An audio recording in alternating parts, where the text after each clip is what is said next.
भयानक सच्चाई।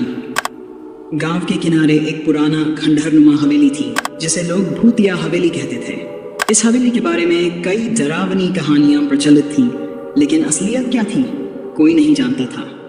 एक रात सूरज और उसके दोस्त मनोज ने साहस जुटाकर उस हवेली में जाने का फैसला किया।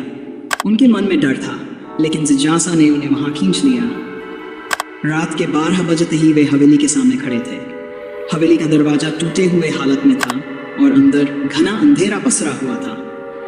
जैसे ही उन्होंने हवेली में कदम रखा, दरवाजा अपने आप बंद हो गया। दोनों दोस्तों का दिल जोर जोर से धड़कने लगा। वे धीरे धीरे आगे बढ़े। हर कदम के साथ फर्श की चिरचिराहट सुनाई दे रही थी। अचानक एक ठंडी हवा का झोंका आया और मनोज को लगा जैसे किसी ने उसके कंधे पर हाथ रखा हो। उसने पीछे मुड़कर देखा, लेकिन वहां कोई नहीं था। वे एक बड़े धूल धूसरित कमरे में पहुंचे, जहां दीवारों पर खून के धब्बे थे। कमरे के कोने में एक पुरानी लकड़ी की कुर्सी पर एक टूटी फूटी गुड़िया बैठी थी, जिसके चेहरे पर एक भयानक हंसी थी। सूरज ने गुड़िया की ओर इशारा करते हुए कहा, मनोज, ये गुड़िया कुछ अजीब लग रही है। जैसे ही उन्होंने गुड़िया को छुआ, अचानक कमरे में एक भयानक चीख गूंज उठी। दोनों दोस्त डर से कांपने लगे। कमरे की दीवारें हिलने लगीं और फर्श फटने लगा। उन्हें लगा कि अब उनका अंत निकट है।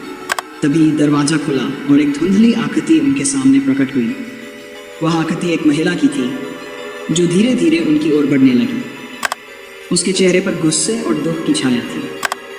सूरज और मनोज ने अपनी जान बचाने के लिए दौड़ लगाई। वे किसी तरह दरवाजे से बाहर निकले और गांव की ओर भागे। गांव पहुंचने पर उन्होंने देखा कि हवेली फिर से उसी खामोशी में थी, जैसे कुछ हुआ ही ना हो। लेकिन अब वे जानते थे कि भूतिया हवेली केवल एक कहानी नहीं, बल्कि एक भयानक सच्चाई थी। वे दोनों उस रात के बाद कभी उस हवेली के पास नहीं गए और गांव में उस भयानक सच्चाई के बारे में किसी को नहीं बताया।